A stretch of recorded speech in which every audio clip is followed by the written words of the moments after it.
Hallo liebe Zuschauer und Horizon-Fans. Jetzt ist sie endlich auch für Steam, PC und Windows da.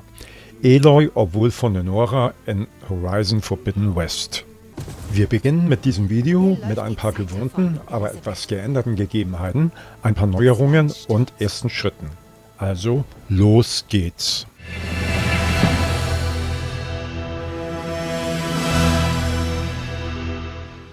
Bevor ich auf das Game eingehe, etwas Wichtiges vorweg. Die Steam-Enthüllung kurz vor dem Release hinsichtlich Systemvoraussetzungen hatte mir zunächst einen ziemlichen Schrecken eingejagt. Aber für diejenigen unter euch, die das Game zwar noch nicht haben, aber gerne wollen, gleich vorweg, lasst euch bloß nicht bange machen. Ich weiß nicht, woher Steam seine Angaben hat, sie sind, sehr moderat ausgedrückt, irreführend. Glücklicherweise gibt es noch andere Quellen. Mein PC ist schon etwas älter und mit den hier gezeigten Komponenten ausgestattet. Damit lässt sich Horizon Forbidden West noch im oberen Bereich einer mittleren Game-Einstellung flüssig und augengefällig spielen, mit jeder Menge Spielspaß.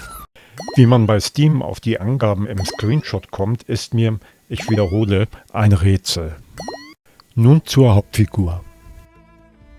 Es gab ja gleich nach Erscheinen des Games auf den PS-Konsolen ein bisschen Gemunkel zu Aloys Gesicht, was wohl ein wenig pausbäckig rüberkommt.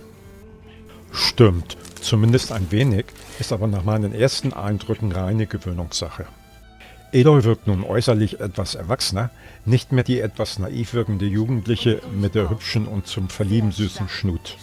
Aus meiner Sicht kein Grund zu einer negativen Bewertung, die Geschmäcker sind halt verschieden. Die Gesamtumgebung des Games ist grundsätzlich vertraut, aber ein paar Dinge sind doch etwas anders. Das beginnt bereits mit dem Startbildschirm, der sich noch auf der Windows-Oberfläche befindet und schon einige Voreinstellungen zulässt. Das Game-Menü ist jetzt etwas anders, vor allem der gesamte Fähigkeitsbaum wurde neu gestaltet und erinnert entfernt aus die aus The Witcher 3 und Valkyrie Elysium bekannten Strukturen. Auch im Game selbst sind einige Dinge etwas anders und auch neu. Ich bin mit Aloy inzwischen am Tor des Todes angekommen und beschreibe kurz die betreffenden Punkte, von denen einige schon in der ersten Sequenz vorhanden sind, andere im weiteren Verlauf hinzukommen. Als eines der ersten habe ich mir natürlich den Fotomodus angeschaut. Aloy kann einiges mehr, hier mal ein kleiner Schnelldurchlauf. Mir ist dabei ein Bug aufgefallen, man kann die UI nicht mehr mit der A-Taste am Gamepad ausschalten. Macht aber nichts, die Space-Taste auf der Tastatur regelt das. Im Übrigen werden diese Fotos nicht mehr wie bei Zero Dawn in den User-Dokumenten, sondern dem User-Data-Ordner des Steam-Ordners gespeichert. Muss man halt wissen. Ein sehr wichtiges neues Teil ist der Wurfhaken bzw. Zugreifer, dessen Funktionen uns etwas an den Seilpfeil der Tomb Raider Trilogie Games erinnern. Die Munition stellt Aloy nun direkt mit der Waffenwahl des rechten Bumpers her. Zum Upgraden und Verfeinern von Outfits und Waffen gibt es an verschiedenen Orten eine Werkbank im Stil der Pendants aus The Witcher 3 oder The Devil Within 2. Apropos Waffen. Zu Aloys Munitionsarsenal gehört nun ein Säurepfeil, der dem Gegner fürchterlichen Schaden zufügen kann, sogar Schilde kann man damit zerstören. Damit nicht genug.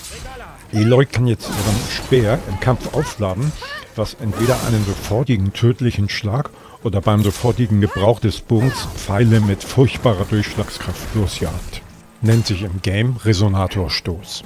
Und last but not least, Aloy kann nun auch fliegen, nämlich mit dem sogenannten Flugleiter, der sie außerdem bei Stürzen aus großer Höhe vor unsanften Landungen bewahrt.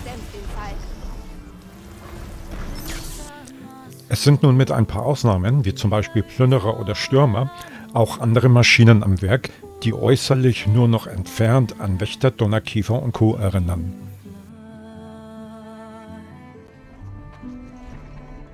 Nun zum eigentlichen Spielen.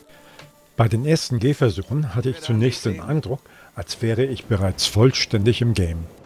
Es gibt bereits die ersten Kämpfe und nicht ganz so leichte Aufgaben.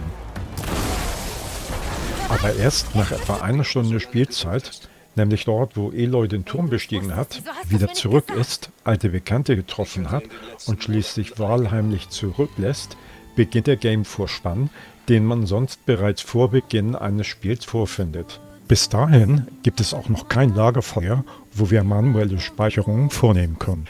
Ach übrigens, Varl, das ist ja eine Überraschung. Ist tatsächlich anhänglich, der Typ.